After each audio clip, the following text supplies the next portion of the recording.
Hello friends, welcome to IAS PCS Kendra. Friends 120 pages 120 pages note series के अंतर्गत ये Indian geography का तीसरा लेक्चर है, थर्ड लेक्चर है। बाकी वीडियोज के लिए डिस्क्रिप्शन बॉक्स में लिंक दिया हुआ है, तो आप जाकर उन वीडियोज को भी जरूर देख सकते हैं। पीडीएफ के लिए डिस्क्रिप्शन बॉक्स में टेलीग्राम चैनल का भी लिंक दिया हुआ है, तो आप जाकर उस चैनल का सब्सक्रिप्शन भी ले सकते हैं। और हाँ, इस नोट्स की बात की जाए तो आप बीपीएससी की तैयारी कर रहे हो या फिर किसी भी स्टेट पीसीएस एग्जाम की तैयारी कर रहे हो या फिर किसी अन्य एग्जामिनेशन की तैयारी कर रहे हो, देखिए सिलेबस में जो भी चीज़ें हैं उन चीज़ों को काफ़ी सिंपल एंड सिस्टमेटिक ढंग से रिप्रेजेंट किया गया है, जिससे कि चीज़ों को पढ़ने में आपको काफ़ी आसानी होगी और समझने में भी काफ़ी आसानी होगी। कम टाइम में क्वालिटी रिवीजन के लिए ये नोट्स आपके लिए बेस्ट होगा, इस बात की पूरी गारंटी है। कम टाइम में क्वालिटी रिवीजन के लिए ये नोट्स आपके लिए बेस्ट साबित होने वाला है। वीडियो देखने के बाद तो आप आराम से 3 से 4 मिनट में एक पेज को रिवाइज कर लेंगे। मैं कहूँ तो 2 से 3 मिनट में एक पेज को रिवाइज कर लेंगे। हाँ, ये वीडियो चूंकि रिवीजन के पर्पज से बनाया जा रहा है, तो मैं इसमें उतना ही एक्सप्लेन करूंगा जितना की जरूरत है, ताकि वीडियो की लेंथ ज़्यादा लंबी नहीं हो। हाँ, लेकिन उतना एक्सप्लेन जरूर कर दूंगा ताकि आपको कोई दिक्कत नहीं हो, कॉन्सेप्ट क्लियर हो जाए, उसके बाद आप आराम से रिवीजन करते रहें। वीडियो देखकर रिवीजन करना है तो वीडियो से करते रहें, नोट से रिवीजन करना है तो नोट से करते रहें। चलिए बिना किसी देरी के इस वीडियो को हम शुरू करते हैं, एक एक करके सारी बातों को डिस्कस करते हैं। इस वीडियो में हम सबसे पहले बात करने वाले हैं दक्षिण एवं मध्य भारत की पर्वत श्रेणियों की। दक्षिण एवं मध्य भारत की पर्वत श्रेणियों की बात की जाए तो देखिए, जैसा कि आपको ये पता ही है, ये है प्रायद्वीपीय पठार। पठार की बात, बाकी सारी पठार की बात हम आगे करेंगे डिटेल्स में, आपको टेंशन लेने की जरूरत नहीं है। यहाँ पर थोड़ी सी बात कर लेंगे प्रायद्वीपीय पठार की। इसके अंतर्गत जो पर्वत श्रेणियाँ हैं, देखिए सबसे पहले तो आपको क्या करना है ना कि मैप से जो इंपॉर्टेंट पर्वत श्रेणियाँ हैं, इनकी जो लोकेशन है वो आपको ध्यान रखनी है। क्यों, कभी कभी लोकेशन से संबंधित क्वेश्चंस पूछ लिए जाते हैं और आप लोकेशन ध्यान रखते हैं तो कोई कन्फ्यूजन नहीं होगा कभी भी। जैसे मान लीजिए ये इधर की तरफ देखिए, ये नल्ला मलाई है, नल्ला मलाई पहाड़ी है, ये जवादी की पहाड़ियाँ हैं, नीलगिरी की पहाड़ियाँ हैं, उसके बाद अन्नामलाई, उत्तर से दक्षिण में बता रहा हूँ, उसके बाद शेवराय है। तो ऑप्शन में ये 3-4 नाम दे देते हैं और पूछते हैं कि उत्तर से दक्षिण में सही क्रम कौन सा है। मैप देखे रहेंगे तो अच्छा रहेगा, नहीं तो रटना पड़ जाएगा।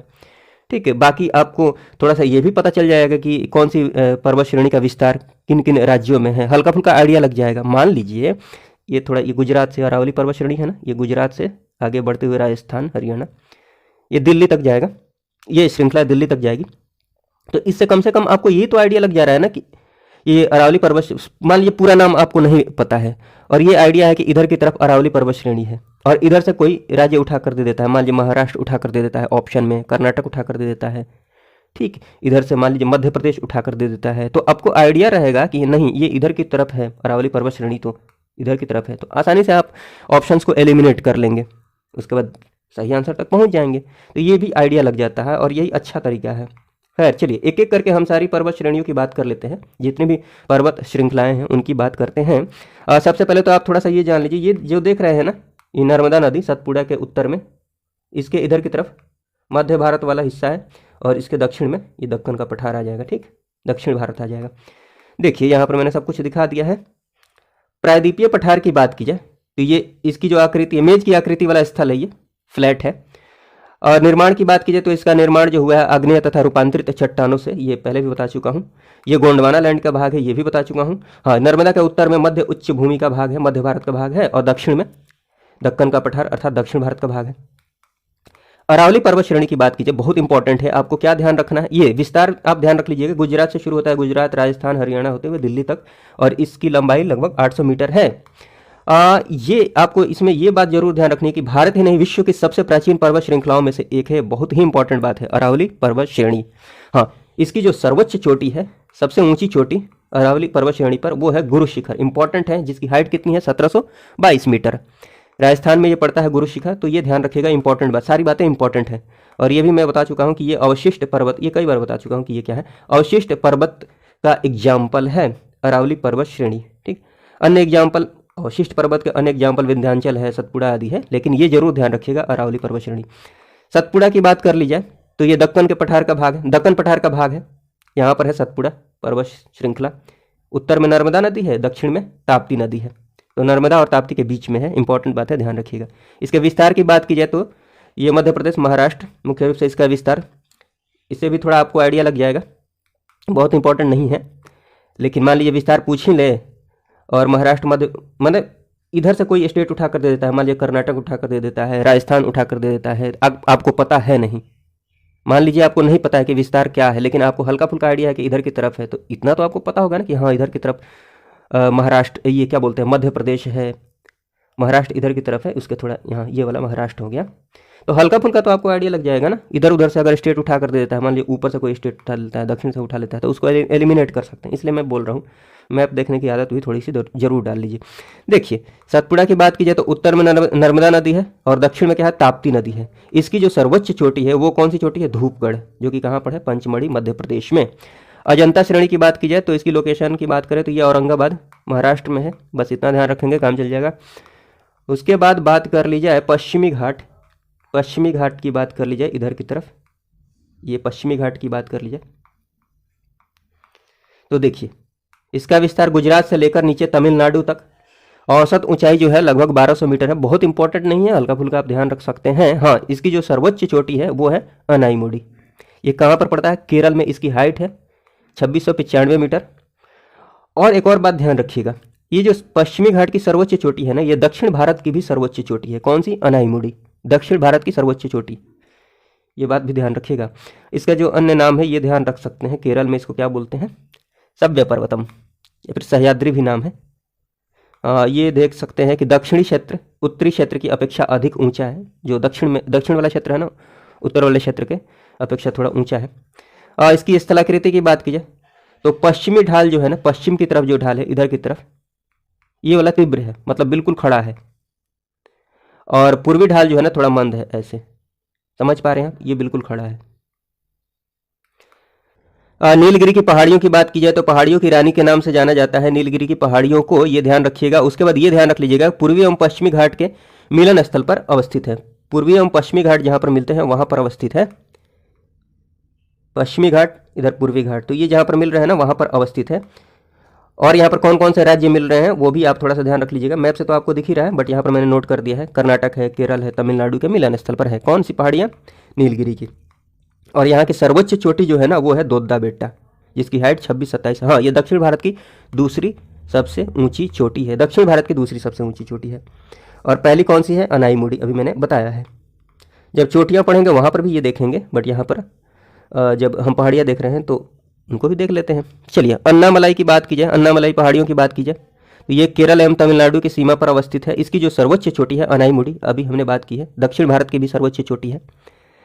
नल्लामलाई की बात कर लीजिए, कंफ्यूज नहीं होइएगा, अन्नामलाई की पहाड़ियाँ और ये पश्चिमी घाट जो है ना, पश्चिमी घाट चलिए यहाँ से यहाँ तक आ रहा है ये, और इसी में आपको यहाँ पर अन्नामलाई की पहाड़ियाँ मिल जा रही हैं। यहाँ पर इधर की तरफ नाम है अन्नामलाई की पहाड़ियाँ, ठीक, तो कंफ्यूज नहीं होइएगा। ये मैंने बता दिया कि हाँ, अनाईमुड़ी जो है ना सर्वोच्च चोटी हो गई दक्षिण भारत की, जो कि कहाँ पर है, अन्नामलाई पहाड़ी पर है, या फिर पश्चिमी घाट अगर देता है तो वो भी सही है। अन्नामलाई तो जरूर ही ध्यान रखिएगा। नल्लामलाई की बात की जाए तो ये आंध्र प्रदेश में है, लोकेशन बस इतना ध्यान रखिए। ये तमिलनाडु के आरकाट में है। जवादी की पहाड़ी की बात की जाए, कार्डामम की बात की, जिनको हाईलाइट किया है उन पर आप विशेष फोकस रखिएगा, जिनको हाईलाइट नहीं किया है बस एक दो नज़र देखते रहिए, ऑप्शन देकर चीज़ें आपको ऑटोमेटिकली याद आ जाएंगी। कार्डामम की पहाड़ी की बात की जाए, इलायची को कार्डामम बोलते हैं, तो आप इससे भी एक इंपॉर्टेंट फैक्ट ध्यान में रख सकते हैं। कार्डामम पहाड़ी की बात की जाए ना तो इलायची की खेती के लिए काफ़ी ये प्रसिद्ध है। इलायची की खेती प्रचुर मात्रा में यहाँ पर होती है, काफ़ी मात्रा में, तो ये ध्यान रखिएगा। उसके बाद बात कर ली जाए, हाँ, ये लोकेशन देख सकते हैं दक्षिणी पश्चिमी घाट पर है, केरल में। उसके बाद बात कर ली जाए शिवराय की पहाड़ी की, तो शिवराय की पहाड़ी आपको पूर्व की तरफ मैंने अभी दिखाया था स्टार्टिंग में, पूर्वी घाट तमिलनाडु के सलेम में है। और जो ये इम्पोर्टेंट यारकॉड हिल स्टेशन है ना वो इसी पहाड़ी के अंतर्गत है, तो आप देख सकते हैं। महादेव पहाड़ी की बात की जाए तो ये सतपुड़ा पर्वत श्रेणी का ही भाग है, जो कि कहाँ पर पड़ता है, ये मध्य प्रदेश में, तो थोड़ा सा ये ध्यान रख लीजिएगा। मैकाल श्रेणी की बात की जाए तो ये सतपुड़ा जो पर्वत श्रेणी है ना, इसका पूर्वी भाग है, ये छत्तीसगढ़ में पड़ता है। उसके बाद कुछ एक इंपॉर्टेंट बात है, जैसे अजंता हो गया, हरिश्चंद्र श्रेणी हो गई, बालाघाट श्रेणी हो गई, ठीक है, तथा सतमाला पहाड़ियाँ हो गई, ये सब महाराष्ट्र में विस्तृत हैं, महाराष्ट्र राज्य में विस्तृत हैं, तो थोड़ा सा ये देख लीजिएगा। अब मेघालय पठार की बात कर लीजिए, तो पठार की बात हम आगे कर लेंगे, बट चलिए यहाँ पर थोड़ा सा देख लेते हैं इधर की तरफ। मेघालय पठार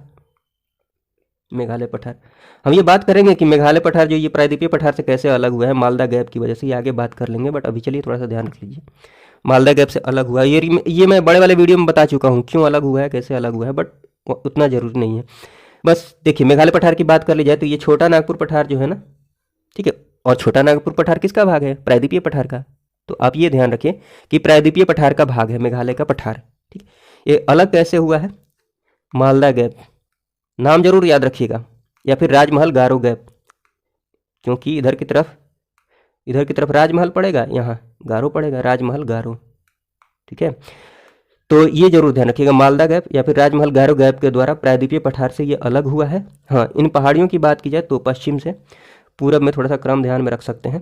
हालांकि बिल्कुल ये पश्चिम से पूरब नहीं है, लेकिन मोटा मोटी आप ध्यान रख सकते हैं, गारो, खासी और जयंतियाँ मेघालय पठार के अंतर्गत ये इंपॉर्टेंट ये पहाड़ियाँ हैं, जरूर ध्यान रखिएगा। पर्वत चोटियों की बात कर ली जाए, माउंटेन पिक्स की बात कर ली जाए तो देखिए माउंट एवरेस्ट की बात की जाए, माउंट एवरेस्ट तो ये विश्व की सबसे ऊंची चोटी है, जिसकी ऊंचाई कितनी है? 8848.86। 2020 में ये नेपाल और चीन की तरफ से आधिकारिक घोषणा की गई थी कि इसकी जो हाइट है ये इतनी है। बाकी ये तो आप जरूर ध्यान रखिएगा, 8848.86 भी ध्यान रख लीजिएगा। इसके लोकेशन की बात की जाए तो ये भारत में नहीं पड़ता है, ये ध्यान रखिएगा, ठीक। इसकी जो लोकेशन है नेपाल, ध्यान रखिएगा, नेपाल तिब्बत की सीमा पर। उसके बाद हाँ, ये आप देख सकते हैं, ये फैक्ट है, कुछ एक फैक्ट्स हैं, जैसे कि माउंट एवरेस्ट पर चढ़ने वाली जो प्रथम महिला हैं, ठीक है, ये आप नाम ध्यान रख सकते हैं, जुंको ताबेई हैं जापान की। उसके बाद चढ़ने वाली जो प्रथम भारतीय महिला है वो बछेंद्री पाल है, ठीक, 1984 में। तो ये कुछ एक फैक्ट्स हैं। गॉडविन ऑस्टिन की बात की जाए, अर्थात K2 की बात की जाए तो ये विश्व की दूसरी सबसे ऊंची चोटी है और भारत की सबसे ऊंची चोटी, विश्व की दूसरी सबसे ऊंची चोटी, और भारत की बात की जाए तो ये भारत की सर्वोच्च चोटी है, ठीक है, जिसकी हाइट 8611 मीटर है। तो ये भी ध्यान रखिएगा, हाइट भी ध्यान रखिएगा, और ये भारत में है, और इसका जो लोकेशन है ना, इसकी अवस्थिति है काराकोरम श्रेणी पर ये अवस्थित है। उसके बाद बात कर ली जाए कंचनजंगा की, तो ये विश्व की तीसरी सबसे ऊंची चोटी है और भारत की दूसरी सबसे ऊंची चोटी है। हाइट याद रखने की जरूरत है नहीं। लोकेशन की बात की जाए तो भारत नेपाल की सीमा पर है, ठीक है ना, सिक्किम में ये पड़ता है, सिक्किम और नेपाल की सीमा पर। उसके बाद नंदा देवी की बात कर ली जाए, एक मिनट रुकिएगा, जूम कर लेता हूं मैं। तो ये भारत की नंदा देवी की बात कर ली जाए तो भारत की तीसरी सबसे ऊंची चोटी है। तीसरी सबसे ऊंची चोटी कौन सी है? नंदा देवी है। लोकेशन की बात की जाए तो ये उत्तराखंड में पड़ता है, गढ़वाल हिमालय, ठीक है। ऊंचाई बहुत इंपॉर्टेंट नहीं है, बस आप देख सकते हैं। और ये नंदा देवी की बात की जाए ना तो इसका जो संपूर्ण क्षेत्र है नंदा देवी राष्ट्रीय उद्यान घोषित कर दिया गया है, तो ये भी थोड़ा सा ध्यान रख सकते हैं। गुरु शिखर की बात कर ली जाए तो अभी हमने बात की ही है कि अरावली की सर्वोच्च चोटी है गुरु शिखर, इसकी हाइट 1722 मीटर है, इंपॉर्टेंट है। और इसके लोकेशन की बात की जाए तो ये है राजस्थान में ये पड़ता है, राजस्थान के सिरोही में। धूपगढ़ की बात की जाए तो ये सतपुरा श्रेणी की सर्वोच्च चोटी है। लोकेशन की बात कर ली जाए तो ये पंचमढ़ी मध्य प्रदेश, थोड़ा सा ध्यान रखेंगे। अनाईमुड़ी की बात कर ली जाए तो ये अन्नामलाई या फिर पश्चिमी घाट की सर्वोच्च चोटी है, दक्षिण भारत की सर्वोच्च चोटी, ये भी ध्यान रखिएगा, ठीक है। दक्षिण भारत की सर्वोच्च चोटी कौन सी है? अनाईमुड़ी, 2695 इसकी हाइट है। और लोकेशन की बात की जाए तो केरल में आपको ये पड़ेगा, ये चोटी पड़ेगी। और दोद्दा बेटा की बात कर ली जाए, दोद्दा बेटा की बात की जाए तो नीलगिरी पहाड़ी की सर्वोच्च चोटी है और दक्षिण भारत की दूसरी सबसे ऊंची चोटी है। लोकेशन की बात कर ली जाए तो ये तमिलनाडु में पड़ता है, नीलगिरी जिला में। सैडल पीक की बात कर ली जाए तो ये अंडमान निकोबार जो द्वीप समूह है ना उसकी सर्वोच्च चोटी है, जिसकी हाइट कितनी है? 732 मीटर, 732 मीटर। माउंट थोलियर की बात कर ली जाए तो निकोबार द्वीप समूह की सर्वोच्च चोटी है, जिसकी हाइट कितनी है? 642 मीटर। अब कंबाइंड रूप से ये पूछ लिया जाए कि अंडमान एवं निकोबार द्वीप समूह की सर्वोच्च चोटी कौन सी है, तो आपको मोटा मोटी हाइट का पता रहेगा कि ये 700 कुछ मीटर है। माउंट थोलियर की बात कीजिए ये 600 कुछ है, तो आप आसानी से बता पाएंगे कि अंडमान एवं निकोबार द्वीप समूह की जो सर्वोच्च चोटी है वो कौन सी हो जाएगी? Saddle peak. पर्टिकुलरली ऐसे पूछा जाए कि अंडमान द्वीप समूह की सर्वोच्च चोटी कौन सी है, ये निकोबार की कौन सी है, तो ये अलग अलग आप ध्यान रख सकते हैं। बट कंबाइंड रूप से पूछा जाए, संयुक्त फॉर्म में पूछा जाए अंडमान एवं निकोबार द्वीप समूह को एक साथ, तो सैडल पीक।